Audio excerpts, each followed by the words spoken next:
ہمیں مختلف جگہوں پہ مختلف دیوتا اور مختلف قسم کے خدا کھڑے ہوئے نظر آتے تھے. یہ سورج دیوتا ہے اور یہ فلاں ہے اور یہ دھرتی اور یہ پہاڑوں کا، اور الگ الگ دیوتا ہمیں نظر آتے تھے، الگ الگ نظام چلاتے ہوئے. کبھی کبھی وہ آپس میں لڑ بھی پڑتے تھے.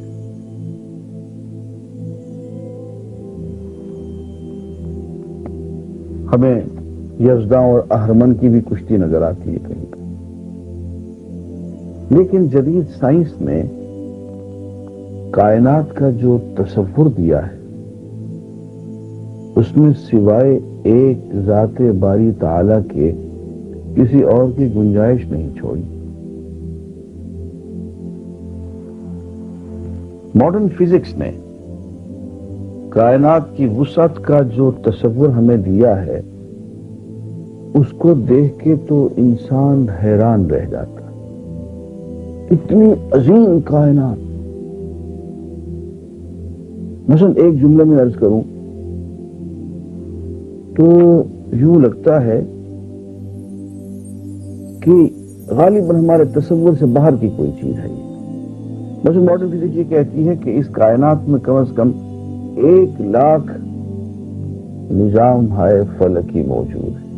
گلیکسیز 1,00,000 نظام فلکی، اور ایک نظام فلکی جو ہے ایک گلیکسی، اس میں ہمارے اس سورج جیسے 1 ارب سورج اپنے اپنے نظام شمسی سمیت شامل ہے.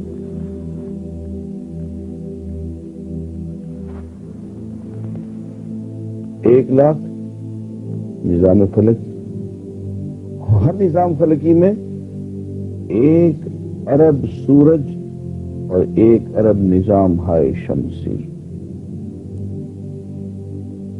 اور آپ جانتے ہیں نظام شمسی کیا ہوتا ہے؟ Solar system. تو اس اعتبار سے یہ کائنات بہت ہی عظیم کائنات ہے. اس کی وسعت کا کوئی اندازہ نہیں لگایا جا سکتا.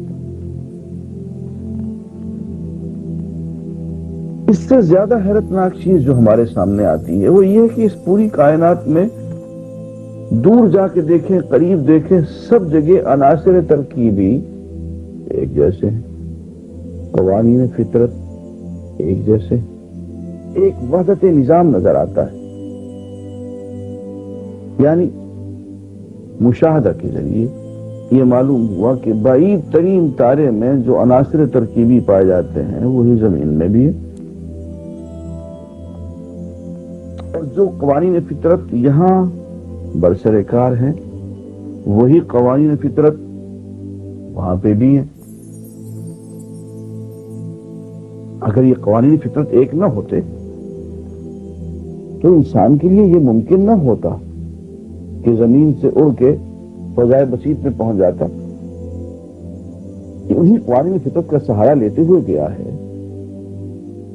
اگر پتہ چل جائے کہ یہاں قوانین فطرت اور ہیں اور یہاں سے اگلے تارے پہ، اگلے نظام شمسی پہ، اگلے نظام فلکی پہ نظام فطرت ہی کوئی اور ہے، قوانین ہی اور ہیں، تو کوئی غریب سائنسدان آگے بڑھنے کی ہمت نہ کرے. اس یقین کے ساتھ کہ قوانین فطرت ہر جگہ، ہر تارے میں، ہر نظام شمسی میں اور ہر نظام فلکی میں وہی کے وہی ہیں، ہم یہاں بیٹھ کے ذائچے بناتے ہیں، حساب لگاتے ہیں، وہ حساب درست ثابت ہوتے ہیں اور ان کے مطابق ہم فضا میں اپنا سفر شروع کرتے ہیں اور سفر کامیاب ہو جاتا ہے.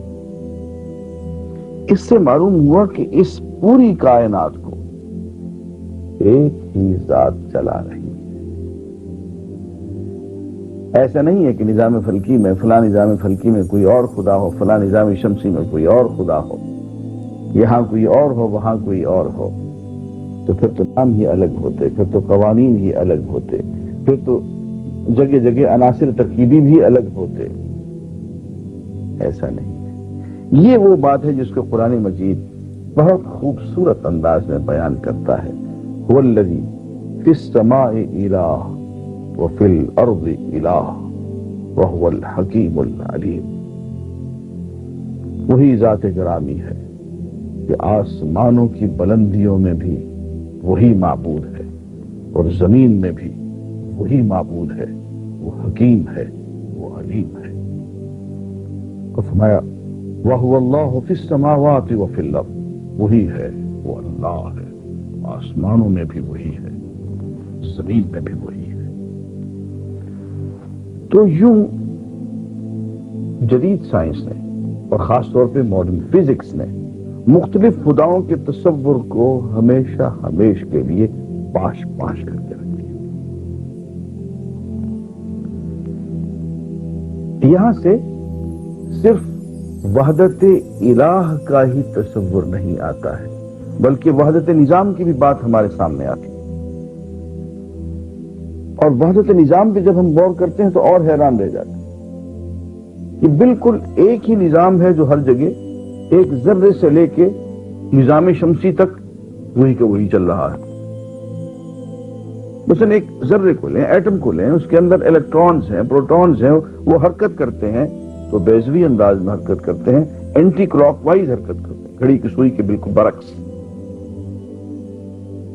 اور یہ بھی دیکھتے ہیں کہ ایٹم کے اندر بھی مرکزی کا جھکاؤ 23.5 درجے کے قریب قریب ہے۔ یہی صورتحال آپ کو چاند میں نظر آتی ہے، یہی زمین میں نظر آتی ہے۔ زمین بھی اپنے محور کے گرد سیدھی نہیں، ایک جھکاؤ پہ ہے، 23.5 درجے کا جھکاؤ۔ چاند بھی اسی جھکاؤ پہ، سورج بھی اسی جھکاؤ پہ۔ اور چاند کی حرکت زمین کے گرد آپ دیکھ لیجئے بالکل بیضوی ہے، اوول، اینٹی کلاک وائز۔ گھڑی کی سوئی تو یوں حرکت کرتی ہے، لیکن چاند زمین کے گرد مدار پہ حرکت کرتا ہے تو اینٹی کلاک وائز کرتا ہے۔ ایٹم بھی ویسے، اور زمین سورج کے گرد حرکت کرتی ہے، وہ بھی اینٹی کلاک وائز اور اوول بیضوی انداز میں، انڈے کی گولائی میں۔ یہ صرف چاند اور زمین کی بات نہیں ہے، اور سیاروں کی بھی ہی بات ہے۔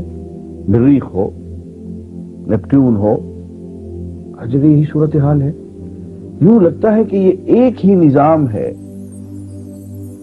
ایک ذرے سے لے کے نظام شمسی تک اور نظام فلکی تک ایک ہی سسٹم۔ معلوم ہوتا ہے کہ نظام چلانے والا ایک ہی ہے، جس نے ہر جگہ ایک ہی نقشہ، ایک ہی آرکیٹیکٹ لگتا ہے، جس نے ہر جگہ ایک ہی قسم کی تعمیر اور حسن تعمیر کا مظاہرہ کیا ہے۔ پھر آپ یہ دیکھیں کہ کائنات کی ہر چیز جو ہے وہ جوڑا جوڑا بنا دی گئی۔ ہر چیز کو آپ جوڑا جوڑا دیکھ سکتے ہیں، نیچے سے لے کے ذرے سے لے کے، ذرے میں بھی آپ کو الیکٹران پروٹون نظر آئیں گے، جو نباتات میں بھی ہر چیز آپ کو جوڑا جوڑا نظر آئے گی، حیوانات میں بھی آپ کو ہر چیز جوڑا جوڑا نظر آئے گی۔ اوپر تک چلے جائیے، یہ زوج زوج کا تصور جو ہے ہر جگہ آپ کو ملے گا۔ اور اس کے باوجود ایک اور کرشمہ ہے، میں تصوف کی ایک اصطلاح استعمال کرنے لگا، وحدت الوجود۔ ہمارے ہاں فلسفی لوگ وحدت الوجود تو فلسفہ بیان کرتے تھے اور ہمیں پریشان کرتے تھے، سمجھ میں نہیں آتا تھا۔ لیکن جدید سائنس نے آ کے وحدت الوجود کی بات سمجھنا ہمارے لیے آسان کر دیا۔ نہ صرف یہ، ہمارے لیے ایک اور مشکل تھی، مادہ، میٹر۔ مادہ تو ہمیں نظر آتا تھا، یہ میٹیریل میز ہے، ہم ٹینجیبل ہے، ہم اس کو حواس خمسہ کے ذریعے سے چھو سکتے ہیں، آنکھوں سے دیکھ سکتے ہیں۔ تو ہم کہتے تھے کہ بھئی میٹر تو موجود ہے، مادہ تو موجود ہے، روح کہاں؟ تو روح کو ثابت کرنے میں ہمیں بڑی مشکل پیش آتی تھی، اور اس کے لیے فلسفیوں کو بہت زور لگانا پڑتا تھا اپنی منطق کے راستے سے۔ اب صورتحال بالکل برعکس ہو گئی ہے، الٹ گئی ہے۔ اب میٹر کے بارے میں، مادہ کے بارے میں سوچنا پڑے گا کہ وہ موجود ہے یا نہیں۔ ہر چند کہیں کہ ہے نہیں ہے. آپ کسی بھی میٹیریل چیز کا آپ جب انالیسس کرتے ہیں، تحلیل کرتے ہیں، تو آخری ذرے تک جب پہنچتے ہیں، ایٹم تک پہنچتے ہیں، تو پتہ چلتا ہے کہ ایٹم تو ان دی فائنل انالیسس، آخری تحلیل میں، وہ تو الیکٹران اور پروٹون ہے، وہ تو برق پارا ہے، وہ تو انرجی ہے، وہ تو طاقت ہے، وہ تو روح ہے، اسپرٹ ہے، سول ہے، ہر مادی چیز. پھر مادہ کہاں؟ وہ تو در حقیقت نہیں ہے. اصل چیز تو پھر روح ہے. وہ چیز جو کہ مادی نظر آتی ہے، اس کے جب آپ تجزیہ کرتے ہیں تو وہ تو برق پارے ہیں، وہ تو انرجی ہے، وہ تو سول ہے، اسپرٹ ہے. ایک الیکٹران کے ساتھ 8 پروٹونز بنا دیں تو کوئی اور چیز بن جاتی ہے. ایک الیکٹران کے ساتھ 7 پروٹونز بنا دیں تو وہ کوئی اور مادی چیز بن جاتی ہے. یہ نسبت بدلتے جائیں تو چیزوں کے مظاہر بدلتے جائیں گے، لیکن اصل چیز، اصل حقیقت جو اس مادی شے کے پیچھے پڑی ہوئی ہے، وہ تو انرجی ہے، وہ تو برق پارے ہیں، وہ تو اسپرٹ ہے، وہ تو سول ہے. تو موجودہ سائنس نے ایک کام تو یہ کر دیا کہ روح کے وجود کو ثابت کر دیا اور مادہ کے وجود کو مشکوک قرار دے دیا کہ مادہ تو دراصل نہیں ہے. اصل وجود جو ہے وہ تو ایک ہے اور وہ روح کا ہے. میں جدید اصطلاح میں اس کو وحدت الوجود کہتا ہوں کہ اصل وجود جو ہے وہ روح کا ہے، انرجی کا ہے، سول کا ہے، اسپرٹ کا ہے، الیکٹرانز اور پروٹونز کا ہے، برق پاروں کا ہے. مادے کے بارے میں اب ہم یہ کہہ سکتے ہیں کہ ہر چند کہیں کہ ہے، نہیں ہے. اصل اصول جو ہے حقیقت الحقائق جسے آپ کہہ سکتے ہیں، مادی اشیاء کی روح ہے. اس اعتبار سے جدید سائنس ہمیں روحانیت کے قریب لا رہی ہے، تصوف کے قریب لا رہی ہے، اور وجود باری تعالیٰ کے قریب لا رہی ہے. اور بعض باتیں تو ایسی ہیں کہ آدمی جب ان پہ غور کرتا ہے تو دہشت زدہ ہو جاتا ہے کہ اس پوری کائنات میں اللہ تعالیٰ نے کیا کیا نعمتیں بکھیر رکھی ہیں. اس کا نظام اتنا کریمانہ نظام ہے. قرآن مجید میں کہا وَإِن تَعُدُّوا نِعْمَتَ اللَّهِ لَا تُحْصُوهَا، اگر تم اللہ تعالیٰ کی نعمتوں کو گننے لگو تو کبھی گن نہ سکو، ان کا شمار کرنے لگو تمہارے بس میں نہیں ہے. اب دیکھیے ایک مثال دیتا ہوں جدید سائنس سے. ایک نعمت ہے اللہ تعالیٰ کی، یہ روشنی. روشنی ہم تو بجلی کا بل پے کرتے ہیں، الگ الگ یونٹ کا بل ہوتا ہے. بجلی کا وزن بھی ہوتا ہے، ہلکا ہوتا ہے، لیکن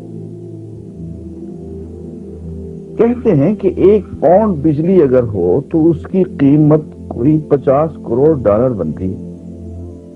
وزن ہوتا ہے بجلی کا. اگر کو 1 پاؤنڈ بجلی، 1 پاؤنڈ، اس کی قیمت 50 کروڑ ڈالر بنتی ہے. اور سورج روزانہ زمین کی طرف جو بجلی بھیج دیتا ہے، روشنی بھیج دیتا ہے، وہ 160 ٹن ہے، جس کی قیمت 15 کروڑ ملین ڈالر. اب یہ روشنی روزانہ سورج زمین کی طرف بھیجتا ہے اور 10 ارب سال سے بھیج رہا ہے، اور آئندہ پتہ نہیں کتنے ارب سال، billions and billions of years تک وہ اتنی روشنی زمین کو بھیجتا رہے.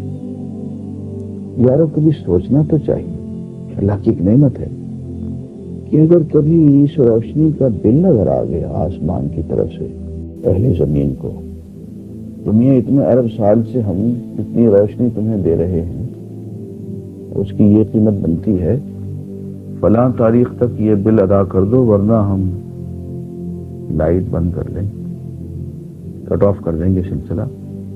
تو کہاں سے ہم بل ادا کریں گے؟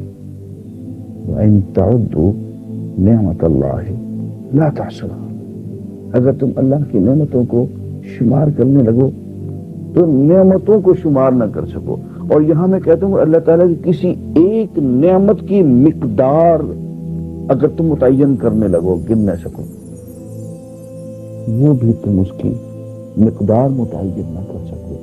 اس لیے کہ وجہ یہ کہ 1 پاؤنڈ بجلی کی قیمت $50 کروڑ ہے, اور یہاں تو 160 ٹن روزانہ چلی آ رہی ہے 10 ارب سال سے. اب اس کی قیمت لگائیں اور حساب کریں تو پاگل ہو جائیں. جدید سائنس نے ہمیں ایک اور بات بھی سمجھا دی اور بہت اہم ہے. اس لیے کہ سائنس کی لیبارٹری میں جب ایک سائنسدان جاتا ہے تو اس یقین سے جاتا ہے کہ جو قوانین فطرت ہیں, قوانین قدرت ہیں, جو علت اور معلول کا رشتہ ہے, سبب اور نتیجے کا رشتہ ہے, وہ ہمیشہ یکساں رہتا ہے. یعنی ایسا نہیں ہے کہ ایک سبب کا آج کچھ نتیجہ نکلے اور کل کچھ نتیجہ نکلے.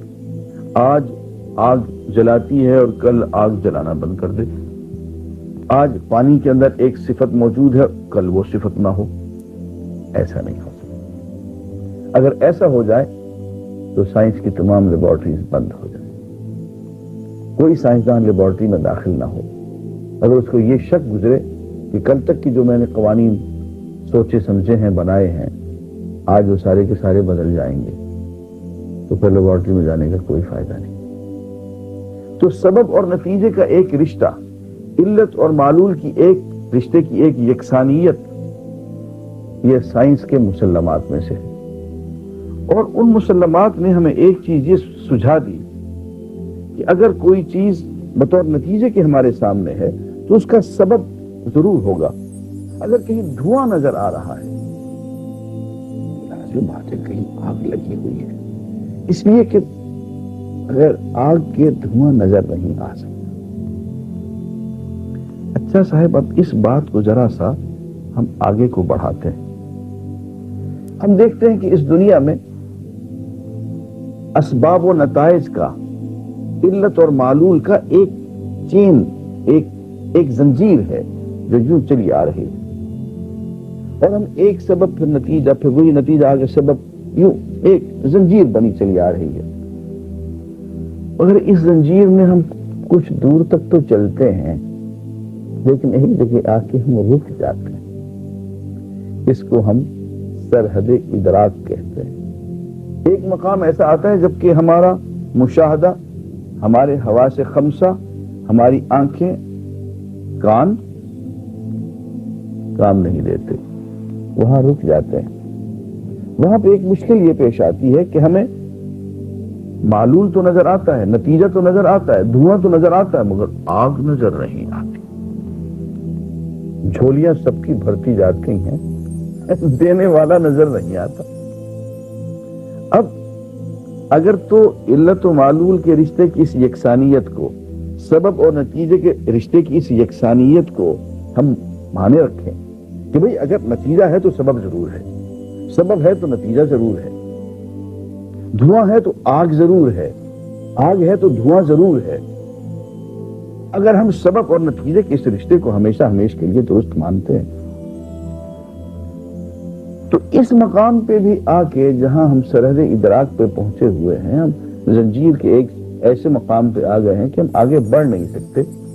وہاں پہ ہمیں نتیجہ تو نظر آ رہا ہے لیکن سبب جو ہے وہ ہماری سرحد ادراک کے اس پار ہے. نتیجہ نظر آتا ہے, سبب نظر نہیں آتا. دھواں نظر آتا ہے مگر آگ نظر نہیں آتی. یارو, میں ایک سوال کرتا ہوں کہ ایسے مقام پہ چل کے ہم دھوئیں کا اقرار کر لیں اور آگ سے انکار کر دیں,